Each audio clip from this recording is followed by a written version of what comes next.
What's up, everybody, and welcome to a 2023 edition of the Falcons Final Whistle post-game podcast. I have to say that because Final Whistle is everywhere. It's global. But global. It's global. It's gotten so much bigger. But we're going back to our roots. This was originally an audio-only post-game podcast, and that's what we're here to talk about today. I'm Scott Bair alongside Tori McElhaney, who you've heard many times, Terrin Waack, who is making her second appearance on Final Whistle, her first of the post-game variety. We're definitely stoked to have you here. And we are here to talk about a 24-10 Falcons victory over the Panthers on Sunday in Week 1 here at Mercedes-Benz Stadium. The last time the Falcons won a Week 1 game, I'm basically reading Tori McElhaney's amazing podcast outline right now. The last time the Falcons won a Week 1 game at home was 2015. Don't skip over the note that follows. When Tori and Terrin were just a couple of young college students at Georgia and Alabama. We're going to ignore what I was doing in my life at 2015, and we're just going to skip all that stuff. The youths. But nonetheless, it was a positive start for the Falcons overall, and I think that let's just launch right into it. Yeah. We used to do this first impressions thing. I'm done with it. Veto. Let's get to the game. Exactly. What about my first impression? Well, just kidding. Let's skip it. And we froze. So let's get right to probably the MVP of the game, Jessie Bates. I mean, The two third. interceptions. Yeah, Jessie Bates the third, 2 interceptions. So he's the third, one for every turnover forced. Wow. Two interceptions, 1 forced fumble. That turned into 17 points scored. The man had, checks, notes, 10 tackles today. Pretty solid performance by the free agent acquisition who came over from Cincinnati. I wrote about him, and he's been in the league since 2018, being a primary starter since his rookie season, and he hasn't had a single game since then where he's had more than 1 interception. And then not only that, he hasn't had a game where he had 3 turnovers. Like there was one in 2022 where he had a forced fumble and an interception.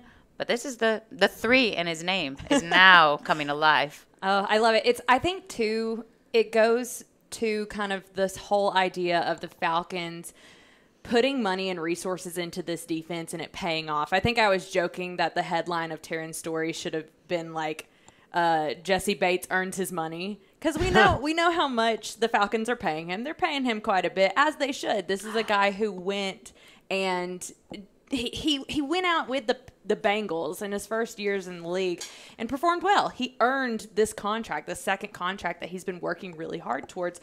And this moment, I think, showed us exactly why, and I say this moment, this game showed us exactly why the Falcons valued him so highly. And it really goes back to even something that I was talking to, I can't even remember, it may have been Terry Fontenot in the free agency show that we did after all of these acquisitions were made. And he made the comment then, he was like, Jessie Bates is someone who on the field, he makes people around him better. He made this team better on Sunday against the Panthers. Yeah, and in typical Jessie Bates fashion, I heard a very small portion of his post-game media scrum where he was standing on a stool. There were so many cameras on top of him, but he kept deflecting praise. He said it was about that I wouldn't have had the chance if there wasn't pressure. I wouldn't have had that opportunity if the other guys didn't cover well. He kept deflecting praise, and that's what a good leader does, and that fits in with his personality, I think, which is kind of cool.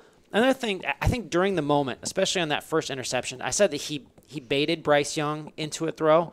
Whether that's correct or he just read and reacted and broke on the ball perfectly, his ability to make those decisions while playing extremely fast, it's just it levels up everything that the Falcons can do defensively. Bates baited, and I gasped earlier because I was thinking, oh my gosh, what if we made the headline, Bates takes it to the bank? That one would have been good Banking too. on Bates. Okay, I'm done.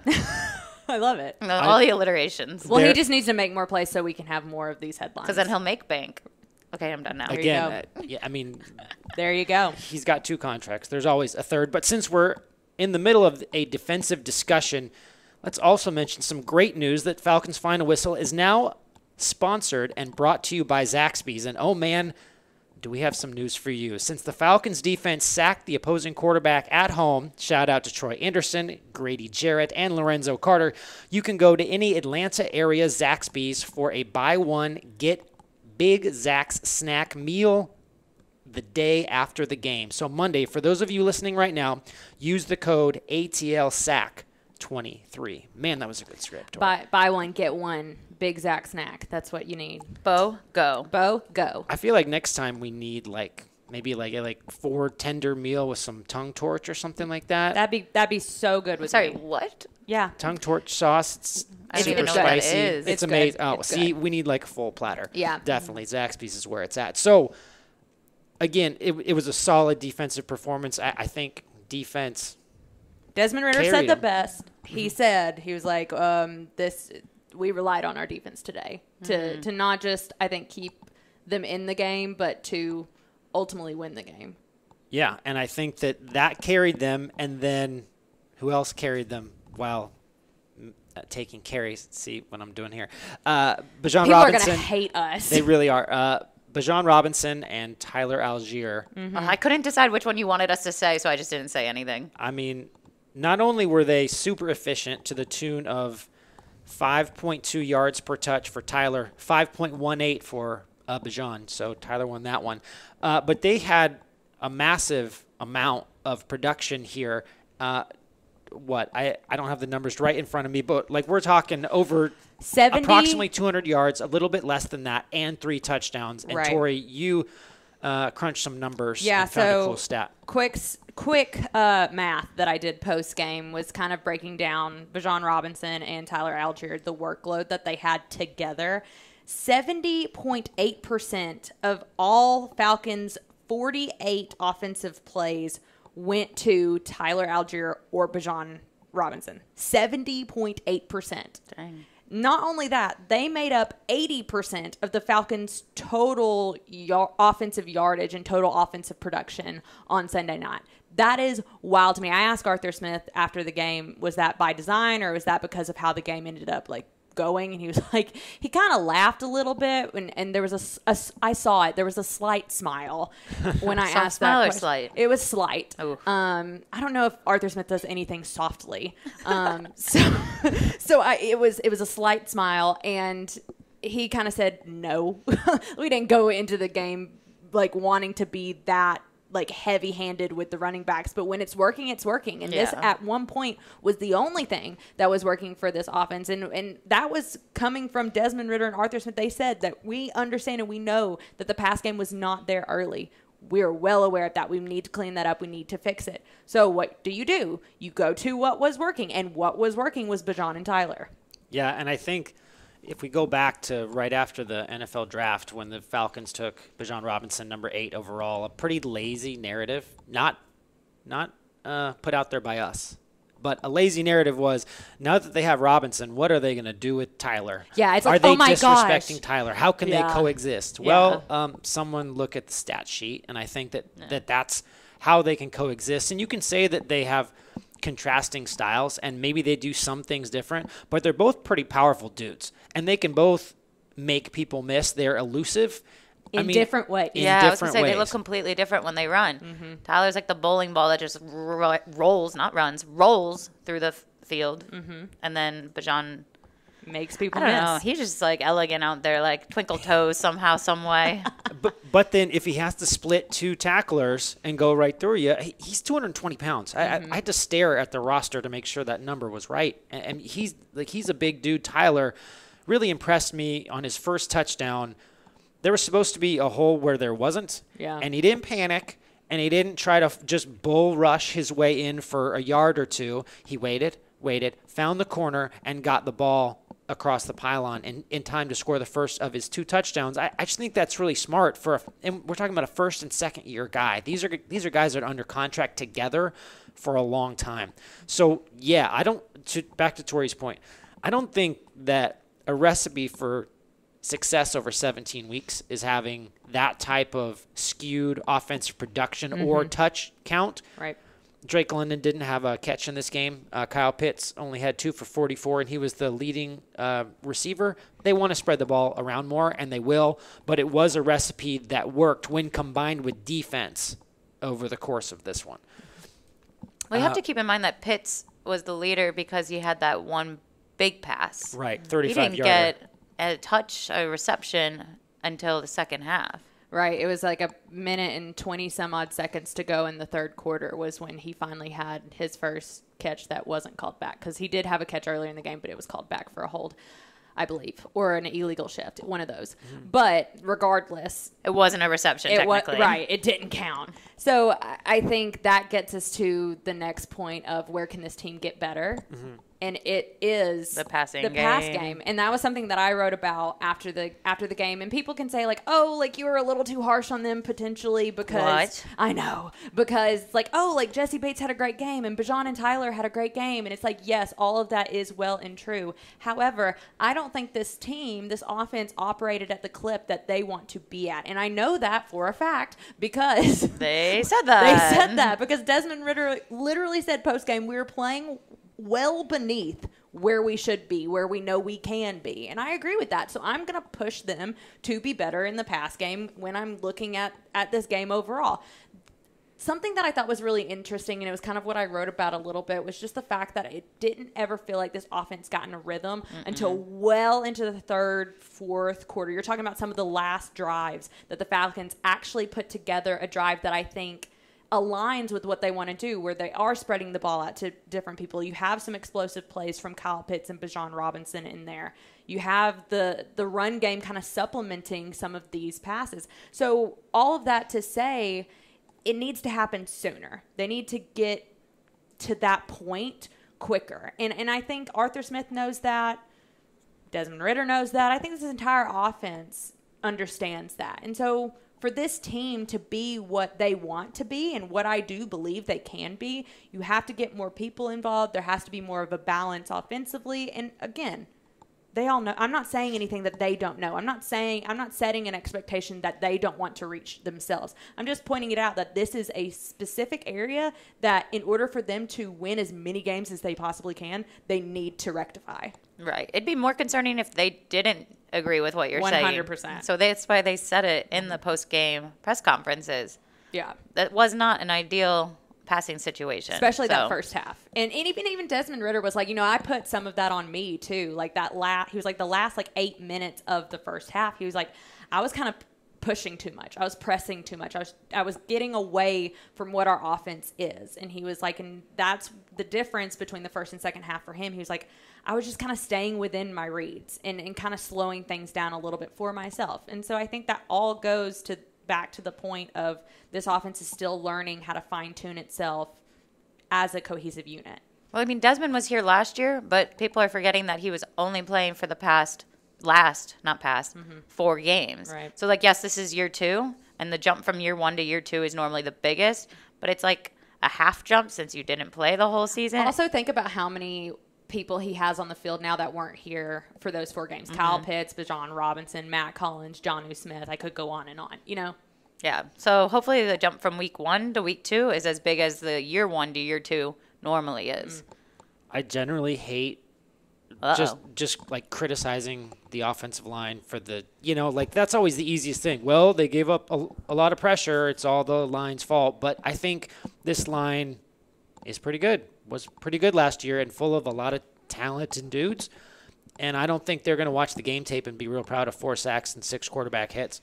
No matter. A lot of them coming in that first half. Yeah. And look, Brian Burns is very, very good. Yep. Pretty soon, he's probably going to get paid very, very well. And sometimes you come up against talent, like when other teams play Grady Jarrett. Mm-hmm. Sometimes you come up against talent that's going to win even in good-on-good situations.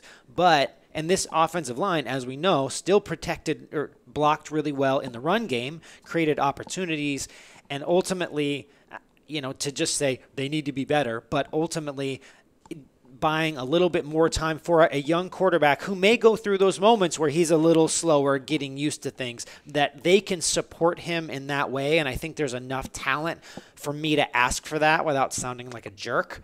And I think that that's within them. We all know that they're a better run blocking line than a pass blocking line, but I think that the pass blocking can and should be elevated because the ball does need to get worked downfield, whether it's through play action. Drake London can't have 0 catches. And we saw, I was going to bring this up during the Kyle Pitts discussion. We saw in the play that was called back and then the one that wasn't at the end, that looked like real Kyle Pitts. That's what Kyle Pitts can do if you give him the opportunities to do those types of things. I think Tori and I were talking during the game that at some point, just go back to his rookie season when they played the Dolphins and then when they played the Jets, I think, just have him run a go route and toss it, see what happens. Yeah. And I think that those types of things can be a part of this game plan while still being able to run well. So, and I'll add this too, that I think the Falcons were well aware of the issues that they were having too in that first half. Arthur Smith said there were some spacing issues in terms of the receivers, the tight ends, and what they were doing, I think, spatially in their routes. I believe that's what he meant when he said spacing. And then, of course, he was like, and obviously our protection needed to be better. And I think those two things were things that we saw as the game went on. Desmond Ridder was better protected. He had a little bit more time in the pocket. The spacing was a little better in the routes. Those things evolved, and they actually did get better as the game went on in doing those things. It's just making sure that, again, it's fine-tuned, that it's not something that it takes an entire half to get on the same page about. And to be talking about this, to be critical. Week 1. Yeah, to be openly critical and fairly critical of a team that won by 2 scores. Right. Also. Right, that those are positives for this Falcons unit. Now, look, go ahead. And I think, too, I think back to maybe where we were a year ago or even 2 years ago in conversations that we've had. These things that we're talking about, spacing issues, timing issues, sometimes even pass protection, all of these things are fixable issues. For sure. All of these things can get better for the Falcons. There were times last year and the year before last covering this team where I felt like there were just some things that couldn't be fixed. There was a talent disparity. There was a very, very obvious talent disparity with this 53-man roster because it had to be. You had a bunch of guys on these one-year deals. That's not the case anymore with this team. You have a lot of guys on long-term deals. You have a lot of guys you've invested heavily in, whether it be top draft capital or monetarily with free agents. So all of that to say that even though we're being critical in these moments, and I think we should, because again, I think the expectation raises when you have a better talent on your 53-man roster. All of that to say, it's like, it just needs to continue going upwards in an upward trajectory, and that these are all fixable areas that I think this team can go back on Monday and go back this week and be like, these are 5 things that we want to improve upon. And if you can see improvement in 3 of the 5 things next time, I think that's the right direction. Yeah, and go ahead, Terrin. I didn't have anything additional to add in that moment. Sorry about that. But yeah, so I think that if you can win while continuing to fix, that's a positive, and that they finished in the fourth quarter. I think that's another important thing for a team that lost a ton of one-score games last year, that they finished well and they stuck to their bread and butter and they were able to be super efficient in the red zone. Arthur Smith said that the Falcons wore the Panthers down. And I think that's a good term. I think that's fair. That is absolutely what it felt like. Because you saw that defensive line start to assert itself late. You saw Troy Anderson his speed really started to show up, and the offensive line really did start to wear that Panthers defense down. I thought it was interesting, and then we can kind of wrap this thing up, that Bijan Robinson said that despite a fairly ineffective offensive performance in the first half, nobody was pissed or wide-eyed. They were like, we got this. Yeah. And there seemed to be a sense of confidence that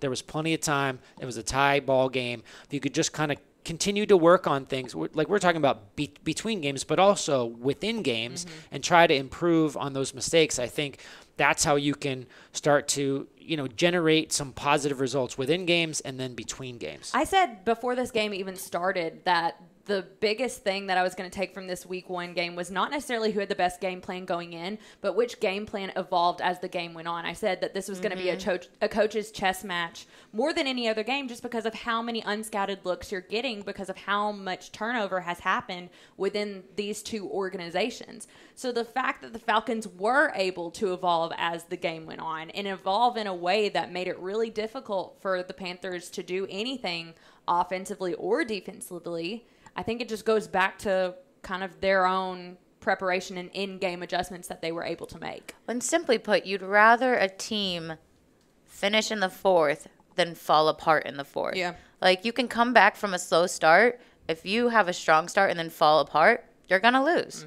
You'd rather win it in the 4th than lose it in the 4th. Yeah, and I'm relatively new. This is only my 3rd season covering the Falcons, coming from the West Coast. I haven't had a lot of experience outside of the last couple of years at Mercedes-Benz Stadium. It was freaking loud here. It was so loud. It and was. You could feel the anticipation and the excitement for these new players. Like it was it was a Every tangible time thing. Bijan Robinson touched the ball, it felt like there was like a feeling within the crowd. It got a little louder when he got to his 2nd and 3rd and 4th step. That's what it felt like to me. And then even, I don't know, like I've been covering this team for 4 years now, and now I know that COVID protocols and the pandemic and all that affects attendance. But this was as crowded as I feel like I've seen this stadium be in a long time in terms of just Falcons fans showing up and showing out. That to me was a big notable difference. And I think just talking to people on our way in, or even just kind of out and about down on the field, it's like there is just a different feeling about this team and the team that has been put together in 2023. And I think all those things are positives, and the Falcons will now try to build and continue on those positives as they head towards a Week 2 contest against the Green Bay Packers. After that game will be the next time you hear from us on Falcons Final Whistle. But before you listen to that one, please rate, review, subscribe to the Atlanta Falcons Podcast Network on Spotify and Apple Podcasts. Also, please subscribe to our YouTube channel where you can see this as well. So thank you guys so much for downloading, listening, giving us a 5-star review. Why don't you? Greatly appreciated. For Tori and Terrin, I'm Scott. Go get your Zaxby's, and your go big get your Zax Zaxby's Snak. For Falcons Final Whistle, Waack out. presented by Zaxby's. Okay, see ya.